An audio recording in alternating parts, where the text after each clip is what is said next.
Today we will start our next chapter number 4th. It is about motion in a circle, right? Circle के अंदर हमने motion देखना है and also we will discuss another motion. It is about cycloidal motion, right. दो तरह के motion है हमारे, सर्कल के और साइक्लॉयडल मोशन. तो कब बनेगी? तो motion in a circle, it first article में हम लोग डिस्कस करेंगे मोशन इनसाइड द सर्कल, और आर्टिकल जो सेकंड है हमारा उसमें हम मोशन डिस्कस करेंगे आउटसाइड द सर्कल. तो मोशन तो सर्कल में ही हो रहा है ना. तो डिफरेंस क्या हुआ दोनों आर्टिकल में? जो हमारा फर्स्ट आर्टिकल है उसमें हमने डिस्कस करना है कि हमारे पास अगर एक सर्कल है तो उसके अंदर कोई पार्टिकल सपोज मूव कर रहा है, कहीं पे भी मूव कर सकता है. It is from here, it can be here. Particle कहीं पे भी हो सकता है. तो ये हमारा सेंटर ऑफ द सर्कल है, से ओ. तो ये हमारा डायमीटर हो गया. मैक्सिमम जो है पार्टिकल वो पॉइंट ए तक जा सकता है, उससे आगे नहीं. क्यों? क्योंकि उसके बाद सर्कल होने के कारण वो स्लिप डाउन होके नीचे गिर जाएगा. ठीक है. तो किसी भी आर्बिट्ररी पोजीशन पी पे पार्टिकल अगर पहुंचा है तो किस डायरेक्शन में उसकी वेलोसिटी है? अपवर्ड डायरेक्शन में. ठीक है. तो इसी डायरेक्शन में हमारा टेंजेंट भी बन रहा है. तो वेलोसिटी की डायरेक्शन आ रही है ये हमारे पास. ठीक है. अब अगर हम ये हमारा टेंजेंट है, इसको इसके साथ ज्वाइन करें तो ये हमारे पास सपोज ये किस एंगल के थ्रू बेंड हुआ है? Theta angle, right. तो P से हमने इस लाइन के ऊपर एक परपेंडिकुलर ड्रॉ कर दिया, उसका नाम सपोज M है. ये हमारी इनिशियल पोजीशन थी, पार्टिकल यहाँ तक था. तो यहाँ पे पहुँच गया है मोशन मूव करते हुए. तो पार्टिकल का वेट हमेशा कहाँ लाई करेगा? डाउनवर्ड डायरेक्शन में. आम जी, राइट. तो इनिशियली वेलोसिटी इस डायरेक्शन में थी. जब पार्टिकल मूव किया तो उसकी डायरेक्शन इधर को चली गई, तो वेलोसिटी की डायरेक्शन ये आ गई हमारे पास. अब O से लेके B तक मुझे पता है ये क्या है? रेडियस ऑफ द सर्कल है. तो रेडियस को हम R के साथ डिनोट कर सकते हैं. अगर उसने यहाँ तक पहुँचा है ना, तो इसका मतलब उसने कितनी हाइट कवर की? इसके पैरेलल. यहाँ से अगर मैं रेक्टेंगल को कंप्लीट करूँ तो ये हाइट, कितनी हाइट तक पार्टिकल अंदर मूव करके गया है? It is equivalent to MB. तो इसको सपोज H ले लें. तो OM कितना हो जाएगा हमारा? टोटल R माइनस H आ जाएगा. अगर मैंने इस हाइट को क्या लिया है? H. तो ये डिस्टेंस कितना आ गया? R माइनस H आ जाएगा. ठीक है. तो ये एंगल कितना बन रहा था हमारा? थीटा. ये भी एक पैरेलल लाइन है, ये भी लाइन पैरेलल है, ट्रांसवर्सल कट कर रही है. तो ये एंगल भी हमारे पास क्या बनेगा? थीटा बनेगा, राइट. अब रिएक्शन किस डायरेक्शन में होएगा? इनवर्ड डायरेक्शन में. क्यों? क्योंकि हमारा पार्टिकल जो है वो किस डायरेक्शन में मूव कर रहा है? इनसाइड में, राइट. तो हैवी पार्टिकल है जिसका मास हमने सपोज M लिया है. प्रोजेक्ट कर रहे हैं हम इसको, वेलोसिटी U इनिशियली है लोवेस्ट पॉइंट पे. R radius of the circle है, वो मैंने आपको एक्सप्लेन कर दिया है. P कोई भी point, it can be here, it can be here, right. तो P से हमने परपेंडिकुलर जो ड्रॉ किया था PM, वो इस रेडियस के ऊपर थे लाइन, राइट. तो अब कंजर्वेटिव लॉ के अकॉर्डिंगली यहाँ पे तो पार्टिकल रेस्ट पे था. पोटेंशियल एनर्जी इस पॉइंट पे निकालेंगे, काइनेटिक एनर्जी निकालेंगे. P पोजीशन तक गया तो वहाँ पे पोटेंशियल एनर्जी क्या है, काइनेटिक एनर्जी क्या है, वो निकालेंगे. तो हमें पता है लॉ ऑफ कंजर्वेशन के accordingly sum of energy at initial position is equals to sum of potential and kinetic energy at position P से, राइट. तो अब B पोजीशन पे पार्टिकल रेस्ट में नहीं है, किस वेलोसिटी के साथ मूव कर रहा है? U के साथ. पोटेंशियल एनर्जी 0, काइनेटिक क्या हुई? Half mu². जब P पोजीशन पे गया तो वहाँ पे उसका वेट कितना है? ये हाइट उसने कवर करी ना, ठीक है. तो पोटेंशियल एनर्जी किस में चेंज हो गई? mgh plus kinetic energy half mv². Particle rest में नहीं आया वहाँ पे भी, राइट. तो यहाँ से सॉल्व करें m थ्रू आउट कैंसिल हो जाएगा, v स्क्वायर की वैल्यू आ गई u स्क्वायर माइनस 2gh, क्योंकि पार्टिकल मूव कर रहा है, राइट। अब कौन कौन सी फोर्सेस लग रही हैं? एक तो वेट लग रहा है डाउनवर्ड डायरेक्शन में, रिएक्शन हो रहा है इनवर्ड डायरेक्शन में, ये टेंजेंट है, ये इसके ऊपर परपेंडिकुलर है, तो ये 90 डिग्री का एंगल बन रहा है टेंजेंट और नॉर्मल के बीच में। तो इक्वेशन ऑफ मोशन क्या आएगी हमारे पास? इक्वेशन ऑफ मोशन क्या बनेगी बेटे? Mass into acceleration is equals to effective forces. कौन कौन सी फोर्सेस के कारण पार्टिकल मोशन में है? अपने आप तो मूव नहीं ना कर सकता पार्टिकल, एक तो वेट है पार्टिकल का, है ना, तो उसके दो कंपोनेंट्स आएंगे, राइट। ये दो कंपोनेंट इसके बनेंगे, थीटा अलॉन्ग थीटा ये क्या आ जाएगा? M G cos theta, perpendicular direction में क्या आ जाएगा? M G sin theta. तो किस फोर्स के कारण पार्टिकल मूव कर रहा है? अलॉन्ग ये इनवर्ड, तो आर माइनस ये इनसाइड मोशन है तो ये फोर्स मैक्सिमम होएगी वेट से, तो ये component M G cos theta. क्योंकि पार्टिकल क्या है? एंगल के थ्रू मूव कर रहा है, तो एक्सेलरेशन भी कौन सी आएगी? एंगुलर एक्सेलरेशन आएगी, मास into angular acceleration, right.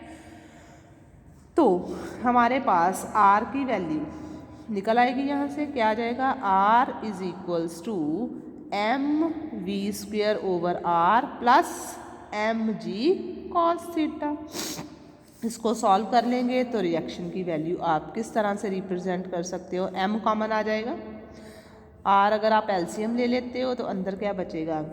v square, है ना, v square plus m common ले लिया हमने, g times r cos theta. You can write it as like this, fine. अब हमारे पास ये जो ट्राइंगल है, ये कौन सी ट्राइंगल बन रही है बेटे? Right angle triangle. इस ट्राइंगल में से हम लोग क्या फाइंड आउट कर सकते हैं? कॉस थीटा की value. What will be cos theta? Base over hypotenuse. What is base? Base is this r minus h। What is hypotenuse? Radius of the circle, it is r। तो I can replace cos theta with r minus H over r। क्यों? क्योंकि मेरा purpose क्या है कि particle अगर inside move कर रहा है तो मैक्सिमम किस हाइट तक वो जा सकता है, कितना डिस्टेंस वो सर्कल के अंदर ट्रैवल कर सकता है, राइट। तो वी स्क्वायर अभी हमने निकाला था, यू स्क्वायर माइनस 2gh, वो वैल्यू भी यहाँ पे रिप्लेस करो जी, m over r U square minus 2gh plus g times r cos theta की वैल्यू क्या है? r minus H over r, तो r के साथ r कैंसल, तो m over r U square minus 2gh plus G R minus H G H, minus 2gh minus gh क्या बन गया हमारे पास? m over r U square minus 3gh plus G R. तो this is the reaction, normal reaction of the circle eight point P। अब ये हमारा reaction most important part play करेगा। अब हम इसके ऊपर डिस्कस करेंगे कि क्या हाइट है, क्या इसका रेडियस है, क्या क्या कंक्लूजन होंगे, राइट। तो अब वो कहता है कि अगर हम ये इक्वेशंस देखें तो वेलोसिटी हमारी ये आ रही थी, V square is equals to U square minus 2gh। Reaction हमारा आ रहा है m over r V square minus U square minus 3gh plus G R. तो ये सेकेंड इक्वेशन है हमारी। इन दोनों इक्वेशन से कंक्लूजन क्या निकला? v की वैल्यू भी डिक्रीज कर रही है ना, रिएक्शन की वैल्यू जो है वो भी डिक्रीज कर रही है। कब? अगर मैं जैसे जैसे h को बढ़ाती जाऊंगी, अगर p पॉइंट यहाँ पे होगा तो h की वैल्यू बढ़ जाएगी, p यहाँ पे होगा तो h की वैल्यू और भी ज़्यादा बड़ी हो जाएगी। जैसे जैसे आप h को बढ़ाते जा रहे हो वेलोसिटी कम होती जा रही है, रिएक्शन भी जो है वो भी क्या होता जा रहा है? कम होता जा रहा है। फाइनली अगर वो B पॉइंट पे है जहाँ पे h अगर ज़ीरो ही पुट कर दूँ, है ना, h को ज़ीरो किया तो क्या होगा बेटे? वेलोसिटी इनिशियल और फाइनल वेलोसिटी क्या रहेंगे? सेम। यहाँ पे h को ज़ीरो किया, है ना, h को ज़ीरो किया तो मेरे पास रिएक्शन क्या आ जाएगा? m over r U square plus GR। अगर h 0 हो जाता है तो समझ में आ गई बात कि हमारी वैल्यूज़ डिक्रीज़ कब हो रही हैं। अगर h की वैल्यूज़ हाइट बढ़ती जाए तो वेलोसिटी कम हो जाएगी, रिएक्शन भी, नॉर्मल रिएक्शन भी कम हो जाएगा। बट अगर हम इनिशियल ही h को 0 लें तो v² is equals to u² आ रहा है और रिएक्शन जो है वो m/r times u² plus GR आ रहा है। अगर वो टॉप पे चला जाता है सपोज, तो टॉप पे पहुंच के तो ये क्या बन गया मेरा डायमीटर ट्वाइस द रेडियस। तो ये थी अगर बी पोजीशन है। अगर हम टॉप पे चले जाते हैं तो हमारा डिस्टेंस कितना ट्रैवल हुआ 2r। तब मेरी वेलोसिटी v² क्या आ जाएगी, v² is equals to u² minus 4gr। तो what will be my reaction, m/r u² minus 5gr। क्यों, क्योंकि मेरे पास h की जगह पे 2r आ गया ना, राइट। तो h की जगह पे 2r पुट करूँगी तो 6 आ जाएगा, 6 में से 1 सब्ट्रैक्ट हो गया तो 5। तो इसलिए ये रिजल्ट हमारा आ गया है। तो अभी आप में ये क्लियर हो गया कि इनिशियल स्टेज में वेलोसिटी जो है वो बराबर आ गई है, इनिशियल और फाइनल। रिएक्शन इतना आ रहा है। अगर वो टॉप पे पहुंच गया तो वेलोसिटी और कम हो गई है, रिएक्शन भी कम हो गया है, ठीक है। तो केस 1 में अगर एक और केस करते हैं, अगर वो कंप्लीट कर लेता है, मतलब पार्टिकल इधर से मूव कर रहा था, गया गया गया, तो एक रेवोल्यूशन कंप्लीट कब होगी, एक चक्कर सर्कल यहाँ तक वापस आ जाए, है ना। तो एक रेवोल्यूशन कंप्लीट कब होएगी, neither velocity nor reaction should be 0 before it reaches A पर पहुँचने से पहले उनका हाईएस्ट पॉइंट पे। तो रिएक्शन भी पॉजिटिव रहना चाहिए, वेलोसिटी भी पॉजिटिव रहनी चाहिए। मिनिमम क्या होनी चाहिए कंडीशन कि पार्टिकल एक रेवोल्यूशन जो है, एक सर्कल जो है वो कंप्लीट कर ले। वो तभी पॉसिबल है अगर रिएक्शन पॉजिटिव हो और वेलोसिटी भी जो है वो पॉजिटिव हो, राइट। तो रिएक्शन हमने अभी निकाला है, it should be positive, right.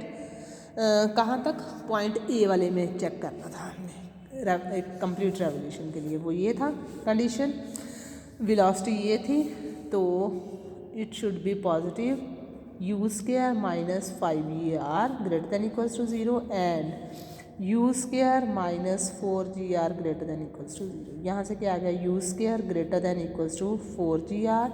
या कितनी मिनिमम वेलोसिटी उसको चाहिए कि वो उसका रेवोल्यूशन कंप्लीट हो जाए। रिएक्शन कितना होना चाहिए, मास इज ऑलवेज पॉजिटिव। यहाँ से भी सेम कंडीशन क्या आ जाएगी, u² greater than equals to 5gr, u की वैल्यू √5gr एंड अब दोनों u की वैल्यूज आ रही हैं तो मिनिमम अगर हम कहें कि x 1 से भी बड़ा है, x 2 से भी बड़ा है, तो अगर मैं ये लिख दूँ कि x 2 से बड़ा है तो ये कंडीशन तो ऑटोमेटिकली इसी में फॉल कर जाएगी।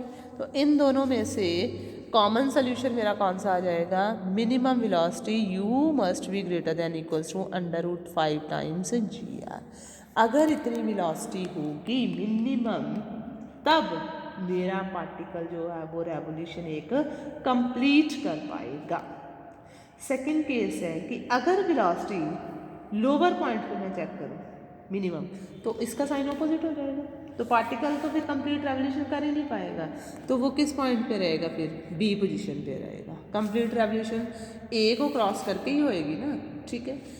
तो ये सारा सिस्टम है हमारे पास। उस केस में हम ये अभी हमने बी वाला केस, ए वाला केस करा था, अगर उसने कंप्लीट रेवोल्यूशन की, अगर रेवोल्यूशन कंप्लीट ही नहीं हुई तो पोजीशन बी पे ही रहा तो वेलोसिटी ये आ जाएगी, है ना, ठीक है। तो ये हमारी सारी वैल्यूज हैं। सब केसेस भी हैं। केस 2 अभी हम करने लगे हैं। केस 2 क्या कहता है, if the projection u² less than u is less than √5 times gr, then there will be no complete revolution. तो कंप्लीट रेवोल्यूशन नहीं हो पाएगी, तो वेलोसिटी क्या होनी चाहिए फिर, 0 हो गई। किस हाइट पे, किसी भी एक हाइट पे, मुझे नहीं पता वो कौन सी हाइट है, से it is h1 height and reaction is also 0, है ना। कब, किसी हाइट पे पहुंच के रिएक्शन भी 0 हो गया। अब ये दोनों कंडीशंस हमने यहाँ पे रिप्लेस करनी है, तो हमारे पास रिजल्ट क्या आ जाएगा फिर, velocity 0 u square minus 2g, किसी पर्टिकुलर हाइट h1 पे था, तो h1 क्या आ गया, u square over 2g। Second condition, reaction को हमने 0 पुट किया, तो it means 0 is equals to m over r u square plus G R minus 3g at any height से h2, राइट। अब इसको सॉल्व करेंगे तो h2 की वैल्यू हमारे पास आ जाएगी u square plus G R over 3g। क्यों, क्योंकि m भी पॉजिटिव है, रेडियस भी पॉजिटिव है, इनको तो कंसिडर ही नहीं करने की ज़रूरत है हमें, दोनों ही पॉजिटिव हैं। तो सब केसेस आ गए। अब ये h1 है हमारे पास और ये h2 है। सब केस क्या बना, दो पॉसिबिलिटियाँ, वेलोसिटी तो 0 है, कब, रिएक्शन के 0 होने से पहले। वेलोसिटी 0 हो गई रिएक्शन के 0 होने से पहले, तो height h1 is less than h2। h1 is u square over 2g less than h2 u square plus G R over 3g। Solve करें तो 2g 2 3 1 u square less than 2gr। तो this is our condition. But अगर ये equal हो जाते हैं तो h1 ने तो फिर रेडियस ही बन जाना। अगर ये दोनों बराबर आ जाते हैं तो h1 किसके इक्वल आ जाएगा, रेडियस के इक्वल आ जाएगा ना, ठीक है। u स्क्वायर अगर 2gr के इक्वल है तो h1 is equals to radius आ जाएगा यहाँ से। तो particle just reaching the extremity of the horizontal diameter, और अगर ये इससे छोटा ही रहता है तो वेलोसिटी 0 आ गई बिफोर द रिएक्शन, तो particle will comes to instantaneous rest. क्यों, क्योंकि वेलोसिटी 0 हो गई ना, तो इंसस्टेनियस रेस्ट पे पार्टिकल आ जाएगा, ठीक है। Then it begins to slide down, नीचे आना शुरू हो जाएगा, and acquire the same velocity u at the lowest point b and goes on the other side of B, and equal height again moves down and so on. It remains oscillating on each side of the lowest point B. अगर वो इंसस्टेनियस rest पे आ गया किसी height पे पहुंच के, तो particle इस तरह से क्या करता रहेगा, ऑसिलेट करता रहेगा inside the circle. If reaction is, velocity is 0 but reaction is not 0, तो पार्टिकल ऑसिलेट करेगा inside the circle. Next case देखते हैं हम, सब केस 2 में रिएक्शन 0 हो गया पर अभी वेलोसिटी 0 नहीं हुई, बिफोर वेलोसिटी 0, इसका मतलब h2 is less than h1। Opposite case आ गया, उस केस में क्या हो जाएगा मेरे पास, u की value h2 less than h1 का मीनिंग क्या हुआ, ऑपोजिट साइन आ जाएगा। इनको सॉल्व करेंगे तो यहाँ से u square less than 2g आ रहा था ना, तो यहाँ से मेरे पास आ जाएगा u square greater than 2gr, right. तो अभी हमने एक केस पीछे किया था कि u square is greater than √5gr, है ना, किया था ना। तो यहाँ से रिएक्शन नॉन ज़ीरो है, वेलोसिटी नॉन ज़ीरो थी, तो ये केस हमने किया। तो इसका मतलब u, दोनों को क्लब करें तो u किसके बीच में लाई कर गया, √2gr और √5gr के बीच में। तो इनिशियल वेलोसिटी इसके बीच में लाई कर रही है। तो particle will go above the level of horizontal diameter but will not reach the highest point, highest point तक नहीं वो पहुंच पाएगा, राइट। तो अगर पार्टिकल हाईएस्ट पॉइंट पे पहुंचना चाहता था तो फ्रीली अंडर ग्रेविटी वो नीचे आ जाएगा कॉरस्पॉन्डिंग हाइट से, ठीक है। तब हमारे पास h जो हाइट है वो कितनी होएगी फिर, एक्चुअली हाइट r और 2r के बीच में हो जाएगी। क्यों, क्योंकि हाईएस्ट पॉइंट तक गया ही नहीं, it may be here, it may be here, but highest point तक नहीं जाएगा, ठीक है। एक क्रॉलरी दी हुई है हमें, वो क्या कहती है, if the particle is projected from lowest point with velocity just sufficient तो हमने निकाली थी कि मिनिमम कितनी होनी चाहिए, √5 g होनी चाहिए। तो प्रेशर कितना होएगा, रिएक्शन में वैल्यू पुट कर दो, जस्ट रीच वाली की थी, मिनिमम इतनी वेलोसिटी तो चाहिए, इससे ज़्यादा भी हो सकती है, इसको रिएक्शन वाले केस में पुट कर देंगे and we will got the value of reaction also. ठीक है, क्रॉलरी यहीं से आ गई है, कहता कि अगर मिनिमम वेलोसिटी मैंने दे दिया √5 g तो रिएक्शन प्रेशर कितना आएगा उसके ऊपर, वैल्यू पुट करेंगे, it will B 6 times its weight. For complete revolution reaction is eight the lowest point, minimum pressure 6 times mg है, इससे ज़्यादा भी हो सकता है, ये मिनिमम आ रहा है हमारे पास। ठीक है, तो ये सारे मोशन के आर्टिकल को उसने शॉर्ट फॉर्म में लिख के दिया हुआ है, आपने इसको ध्यान से आराम से करना है, it's very very very important article. Next है बेटे हमारे पास आर्टिकल सेकेंड, वो क्या है, अभी हमने सारा system inside the circle discuss किया कि मोशन क्या होगा, रिएक्शन क्या होएगा मिनिमम पॉइंट पे, मैक्सिमम पॉइंट पे, तो सेम चीज़ अब हम आर्टिकल सेकेंड में करेंगे, but the motion will be outside the circle. A particle, क्या कहती है statement, a particle slides down the outside of a smooth vertical circle starting from rest, start कहाँ से कर रहा है, रेस्ट से, at the highest point discuss motion। अब वो सारे डिस्कस का मतलब सारे केसेस हमने डिस्कस करने हैं, क्या होगा क्या नहीं होगा, राइट। तो अब क्वेश्चन क्या है कि हमारे पास ये सपोज सर्कल है, right, this is our highest point, say A और B, you can write it as anything, say B. तो ये हमारा 0 लेवल ऑफ पोटेंशियल एनर्जी है, यहाँ पे पार्टिकल था, फिर वो क्या हो गया, स्लिप हो गया, स्लाइड डाउन कर गया, डाउन आएगा तो किसी एक पर्टिकुलर पॉइंट तक आके उसके बाद तो उसने नीचे ही गिर जाना है ना। तो ये यहाँ पे ये वेलोसिटी थी इनिशियली, ये मेरा सपोज सेंटर है, राइट, ये पूरा हमारा क्या आ जाएगा, अगर ओ सेंटर है तो ये पॉइंट से ए है, राइट, पी भी यानी पोजीशन जहाँ तक पार्टिकल मूव करके आ पाया है, राइट। तो पी इज दिस पोजीशन, तो reaction is always perpendicular to the tangent, तो वेलोसिटी जो है वो डाउनवर्ड आ रही है, तो उसकी डायरेक्शन ये होएगी वेलोसिटी v। तो this is our reaction, it will be outward direction now, क्यों, क्योंकि motion is outside the circle. तो यहाँ तक पहुँचा पी पोजीशन तक, तो उसने कोई ना कोई पर्टिकुलर हाइट ही कवर करी है ना, अगर इसको हम इस तरह से कंपेयर करें तो इतनी हाइट उसने कवर करी है डाउनवर्ड डायरेक्शन में। ये टोटल डिस्टेंस कितना था, रेडियस था ओ से बी तक, तो ये कितना आ जाएगा, r-h।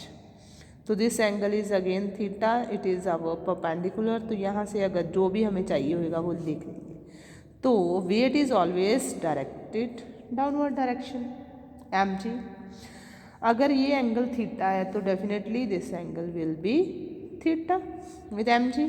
अब इसके दो कंपोनेंट्स आ जाएंगे, राइट, तो cos थीटा आ जाएगा इस डायरेक्शन में, mg cos थीटा, ये इसके ऊपर 90 डिग्री है, तो इस डायरेक्शन में क्या आ जाएगा, mg sin theta. Fine, mg के दो कंपोनेंट्स आ गए अलॉन्ग एंड परपेंडिकुलर डायरेक्शन में। फिर से सेम क्वेश्चन, हमें पता है sum of kinetic and potential energy at point B will be equal to sum of kinetic and potential energy at point A. Law of conservation of energies लग गया। तो initially उसने क्या बोला था, स्टार्टिंग फ्रॉम रेस्ट, है ना, तो रेस्ट में है तो इसका मतलब पोटेंशियल भी ज़ीरो, काइनेटिक भी ज़ीरो, क्योंकि जब पार्टिकल ही रेस्ट में है तो एनर्जी तो है ही नहीं उसमें कोई भी। तो इस केस में हमारे पास क्या जाएगी, पार्टिकल डाउनवर्ड है तो minus mgh potential energy, kinetic energy move कर रहा है वेलोसिटी v के साथ, तो काइनेटिक एनर्जी हाफ mv²। तो यहाँ से v² की वैल्यू क्या आ गई, 2gh, राइट। अब पिछले आर्टिकल के साथ कंपेयर करें तो when motion was inside the circle तो v square was u square minus 2gh, क्योंकि इनिशियल लेवल पे भी एनर्जी दी हुई थी, वेलोसिटी u के साथ मूव कर रहा था। इस केस में वो रेस्ट से स्टार्ट किया तो वेलोसिटी का डिफरेंस क्या आ गया, V square is equals to 2gh। ये डाउनवर्ड मूव कर रहा है तो पॉजिटिव साइन आ रहा है, ये अपवर्ड मूव कर रहा था तो माइनस 2gh आ रहा था। I hope you have got this important point. R is normal reaction। फिर से क्या आ जाएगा, इक्वेशन ऑफ मोशन, मोशन के आउटसाइड अलोंग द सर्कल हो रहा है, ठीक है, तो कौन सी फोर्सेस लग रही हैं, reaction and mg cos theta. तो कौन सी फोर्स ज़्यादा है, वेट इस केस में, क्यों, क्योंकि उसी के कारण वो यहीं तक रहेगा, बाद में वो स्लिप होके नीचे गिर जाएगा। तो bigger force is weight, mg cos theta minus reaction is equals to mass into angular acceleration which is v square over r। Again we find out value of r, it is mg cos theta minus mv square over r is equals to r। तो take m cos g cos theta की value, again इसी triangle में से निकालेंगे हम, क्या आएगा cos theta, base over hypotenuse, it's value is again same r minus H over r, ठीक है जी। तो कॉमन ले लेंगे, m g r minus H over r minus V square over r, m हमने कॉमन ले लिया है, इज इक्वल्स टू r। तो रिएक्शन सॉल्व करने के बाद मेरे पास क्या आ गया, वी स्क्वेयर की वैल्यू भी पुट कर दो बेटे यहाँ पे 2gh, तो वो वैल्यू हम यहाँ पे रिप्लेस कर देंगे, सॉल्व करके क्या आ जाएगा, mg times mg over r, क्या बना मेरे पास, r माइनस 3h। अब चेंज देखनी है हमने, ये वेलोसिटी आई थी इक्वेशन 1, ये रिएक्शन है इक्वेशन सेकेंड। यहाँ पे कंपेयर करें तो वेलोसिटी आई u स्क्वायर माइनस 2gh, यहाँ पे वेलोसिटी आई v square is equals to 2gh। Reaction m over r times u square minus 3dh plus gr, वहाँ पे भी सेम रिजल्ट है, r माइनस 3h, g अगर अंदर ही रखे तो gr minus 3hgr, gr minus 3hgr same. Change क्या आ गया, initial velocity was 0, in this case it was given u, in this case it is starting from rest, that is why u is 0। तो सारा article उसी pattern पे ही हमारा चल रहा है। अब वो कहता है कि पार्टिकल ने सर्कल को टच, यहाँ से नीचे गिर गया वो डायरेक्ट, इसके साथ साथ नहीं आएगा, डायरेक्ट नीचे गिर जाएगा।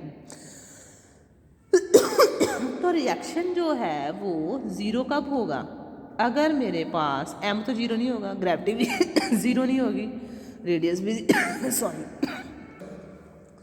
तो r किसके इक्वल हो गया, 3h की, या ये कह सकते हैं कितनी हाइट उसने कवर की, रेडियस का 1/3। इस हाइट तक अगर हाइट ये हो गई है तो उसका रिएक्शन मतलब उसका कांटेक्ट सर्कल से क्या हो गया है, ब्रेक हो गया है। अभी आपने cos थीटा निकाला, वो क्या था, r minus H over r था ना, तो अगर मैं उसमें h की वैल्यू पुट कर दूं तो मेरा cos थीटा क्या बन जाएगा, cos थीटा विल बी 2/3। तो थीटा क्या आ जाएगा, cos इनवर्स ऑफ 2/3। अगर इस इंक्लिनेशन तक मेरा रिजल्ट है, सर्कल को लीव कर दिया, पैराबोलिक पाथ वो फॉलो कर लेगा, ठीक है, सर्कल को लीव करके कौन सा पाथ फॉलो कर लिया, पैराबोलिक पाथ, तो इंक्लिनेशन का एंगल ये होएगा, हाइट उसने कितनी कवर कर लिया, 1/3 of the radius, then reaction will be 0, right. उसके बाद सबसिक्वेंट पाथ, उसके बाद उसने कौन सा पाथ फॉलो किया, वो हम कह रहे हैं पैराबोला बन रहा है। तो लेट्स सी पैराबोलिक इक्वेशन कैसे बनेगी हमारे पास, वेलोसिटी p के ऊपर क्या आई हमारी, √2gh है ना, वेलोसिटी हमारे पास क्या आ रही है, √2gh, h की वैल्यू हमने अभी कहा कितनी है, r/3, राइट। तो वेलोसिटी का कंपोनेंट आ गया 2gr/3। तो ट्रेजेक्ट्री का पाथ हम किस तरह से निकालते थे, हमने बोला पैराबोलिक है, तो y was x times tan theta, हमने ग्रेजुएशन में पूरा चैप्टर किया था, g x square over 2v² cos square theta.